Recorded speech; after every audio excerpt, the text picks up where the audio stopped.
Ini disebut amalan apa tadi? Zikir. Karena kita sedang membahas tentang zikir.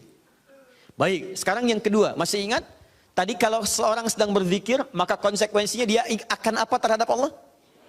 Ingat. Yang kedua, dekat. Pertanyaan saya, apakah setiap orang yang mengucapkan astagfirullah menjadi ingat kepada Allah? Itu masalahnya. Banyak orang pasca sholat mengatakan astagfirullah, tapi kalimat itu tidak mengingatkan dia dengan Allah. Itu masalah utamanya. Assalamualaikum warahmatullahi wabarakatuh. Assalamualaikum warahmatullahi wabarakatuh. Astagfirullah. Astagfirullah. Astagfirullah. Halo? Gimana? Anda salam langsung ngecek status.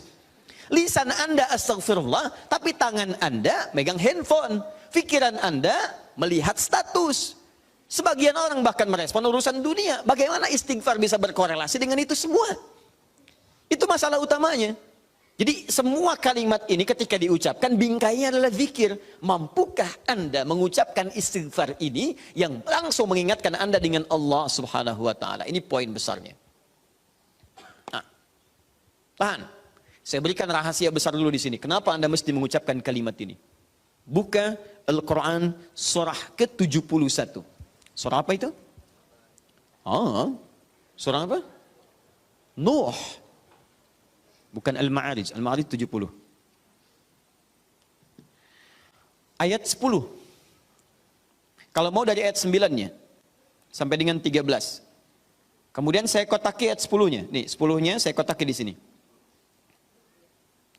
Ini yang pentingnya. Awas, awas. Nabi Nuh alaihissalam berdakwah kepada umatnya. Berapa tahun? 950 tahun. Masya Allah. 950 tahun berdakwah kepada umatnya. Bahkan dakwanya terang-terangan juga sembunyi-sembunyi. Pelan dan silent. Ya, ada yang silent, ada yang terang-terangan. Kencang. Ayat 9-nya. Thumma a'lantu lahum wa asrartu lahum israra.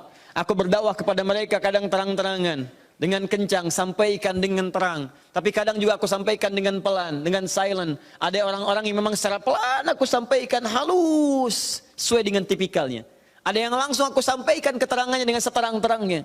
Tapi tahukah Anda, selama 950 tahun berdakwah itu, yang terang-terangan, yang sembunyi-sembunyi, kalimat pertama apa yang dimintakan Nabi Nuh kepada mereka? Perhatikan ayat 10-nya. Faqultu astaghfiru rabbakum innahu kana ghaffara. Rahasia pertama. Perhatikan baik-baik.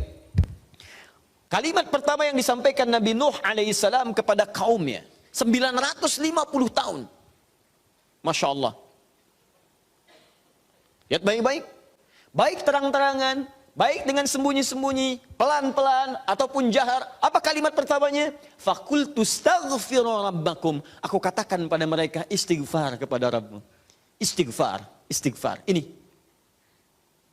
Nah ketika Nabi Nuh mengatakan istighfar pada Rabbmu, istighfar pada Rabbmu. Apakah kalimat Qur'annya berhenti sampai sini? Tidak. Teruskan ayatnya. Innahu kana ghaffara. Rahasia istighfar yang pertama, satu. Allah akan turunkan minimal sifat ghaffar kepada hambanya. Nanti kita lihat. Apa itu ghaffar? Belum tentu. Belum tentu, tidak seperti yang Anda bayangkan. Allah punya sifat ghafir, tapi kenapa yang muncul ghafar di sini? Buka Quran misalnya surah Ghafir, Fussilat surah ke-40, ayat yang ketiga. Ghafiridz dzambi wa qabilit taubi. Allah mengampuni dosa seorang hamba. Ketika mengampuni dosa, kalimatnya menggunakan ghafir. Ghafirun, ghafiridz dzambi. Tapi kenapa Nabi Nuh menyebut dengan kalimat ghafar? Faqultu istaghfiru rabbakum innahu kana ghaffara. Kenapa ghafar bukan ghafir? Satu, nih. Dua, teruskan ayatnya, ayat 11. Yursilis samaa alaikum midrara. Dua, orang yang sering istighfar, istighfar, istighfar, istighfar, maka Allah akan turunkan keberkahan lewat curah hujan yang lebat. Curah hujan, hujan yang berkah. Masya Allah. Ada hujan membawa berkah, ada hujan membawa? Bukan. Bukan, hujan tidak pernah menginginkan banjir. Hujan itu hanya membawa air. Baik, yang bikin banjir itu Anda yang tidak bisa mengatur airnya. Itu persoalannya. Jalur air dibuat bangunan. Air itu kan sederhana, dia hanya mencari tempatnya, dia meresap sesuai dengan tempatnya. Cuman Anda tidak menempatkan air sesuai dengan tempatnya. Itu masalahnya. Tapi ini beda. Ketika turun, airnya membawa keberkahan dalam kehidupan. Itu lain. Itu lain. Nanti saya berikan rahasia setelah ini. 3. Teruskan. Wa yumdidkum bi amwalin wa banina. Masya Allah. Ya istighfar, istighfar, istighfar. Ketika kamu istighfarnya benar kepada Allah, wa yumdidkum bi amwalin, maka Allah akan melimpah ruahkan harta benda Anda. Ya. Meluaskan harta. Banyak. Amwal bukan mal. Wa banina, bahkan keturunan. Teruskan. 1, 2, 3, 4 keturunan. Allahu Akbar. Lihat faedah istighfar. 5.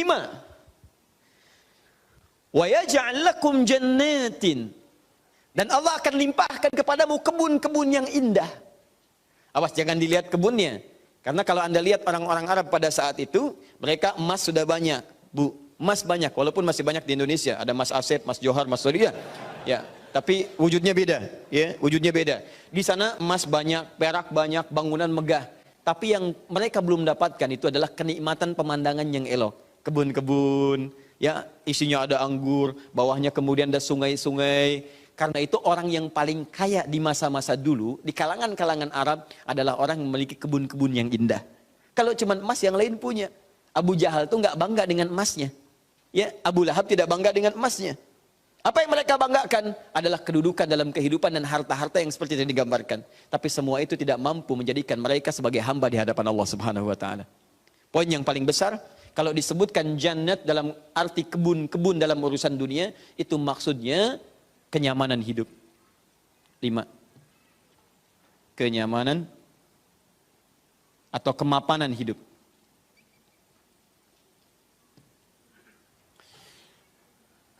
Wa yaj'al lakum anhara, kenikmatan hidup. Masya Allah, sudah mapan, nikmat. Kaya, tenang. Wah, ini hebat banget nih hidupnya. Dosanya diampuni oleh Allah. Kemudian hidupnya berkah, hartanya melimpah, keturunannya juga luar biasa, gitu kan? Setelah itu hidupnya nyaman, mapan dan nikmat. Kurang apa lagi? Antum pilih mana? Kaya tapi gelisah atau miskin tapi tenang? Jangan pilih yang ketiga, saya tidak berikan. Nah, tahan sebentar. Lihat sini. Jadi ketika Anda diminta istighfar, astagfirullah, astagfirullah, astagfirullah. Ternyata di antara esensi kalimat istighfar itu bukan kalimat biasa. Anda mampu mengucapkannya dengan baik, maka Allah turunkan kemuliaan lewat lisan Nabi Nuh itu. Faqultu astaghfiru rabbakum innahu kana ghaffara yursilis samaa 'alaikum midrara wa yumdidkum bi amwalin wa banina wa yaj'al lakum jannatin wa yaj'al lakum anhara. 6 kemuliaan bagi orang yang sangat senang beristighfar kepada Allah Subhanahu wa taala. Tapi ini masih urusan dunia. Akhiratnya belum selesai. Pilih mana? Miskin masuk surga atau kaya masuk neraka? Miskin masuk surga. Kasihan. Kenapa tidak kaya masuk surga? Ya itu pilihan dari saya. Ya. Ini pilihan dari Al-Quran. Saya kan tidak mengatakan jangan pilih yang ketiga. Itu yang pertama tadi. Ya. Lihat sini. Ini jaminan kehidupan dunianya. Mana akhiratnya? Ya Allah, kalau cuma dikasih dunia saya tidak mau. Jangan-jangan saya dunianya bahagia, akhiratnya nestapa. Maka adakah faidah dari istighfar atau kehidupan akhirat saya? Kamu mau minta surga yang mana? Orang-orang surga biasa, saya berikan pada pelaku istighfar surga seluas langit dan bumi. Quran surah ketiga ayat 133. Ayat 133, paling kanan sebelah atas. Lihat, di sini hidupnya lapang, di sini surganya seluas lapangan. Lapangannya apa? Bukan lapangan dunia. Perhatikan lapangan akhirat. Wasari'u ila maghfirah. Bergegaslah Anda untuk memohon ampunan Allah. Maghfirah, turunan kata dari istighfar, minta ampun. Bukankah istighfar minta ampun? Ayo cepat, bergegas, rajin, cepat. Orang yang rajin istighfar, cepat istighfar. Lihat, wa jannatin arduhas samawati wal ard. Maka kami akan sediakan harapan baginya, menyediakan tempat kembalinya surga seluas langit dan bumi. Dan digolongkan ahli istighfar sebagai orang-orang yang takwa. Uiddat lil muttaqin, kami siapkan untuk orang takwa. Siapa orang takwa dimaksud? Awal ayatnya, wasari'u ila maghfirah. Surga. Seluas langit dan bumi. Masya Allah. Silakan kalau mau koprol, berhenti di mana tuh? Ya.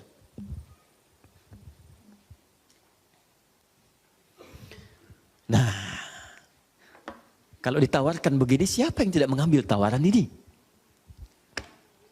Tapi persoalannya, kenapa orang banyak istighfar pasca salat bahkan lebih daripada 3 kali? Astagfirullah, astagfirullah, astagfirullah, astagfirullah, astagfirullah, astagfirullah. Tapi mapan juga tidak. Cek. Ya, silahkan lihat. 6 ini tidak diraih. Keberkahan juga tidak didapatkan. Dan seterusnya. Bahkan kemarin di Bekasi itu ada yang terlihat, kami lihat di CCTV itu.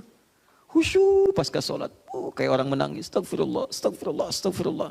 Sudah tenang, lihat kanan kiri itu tas orang dirogok begini. Kok bisa tuh? Astagfirullah lagi ibu juga. Ya. Apa yang salah?